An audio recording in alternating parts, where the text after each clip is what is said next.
கெத்சமனே தோட்டத்தில் பயணத்தை தொடங்கினீரோ, மனுக்குலம் பிழைத்திருக்க மரணத்தையும் ருசித்தீரோ, நாமம் மகிமை பெற விண்ணுலகம் சென்றீரோ, மறவாமல் என்றென்றும் என் ஜெபத்தை மொழிந்தீரோ.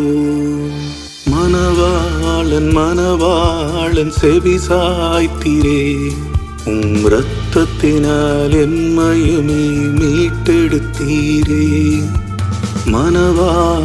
மணவாளன் செவி சாய்த்தீரே, இரத்தத்தினால் எம்மையுமே மீட்டெடுத்தீரே.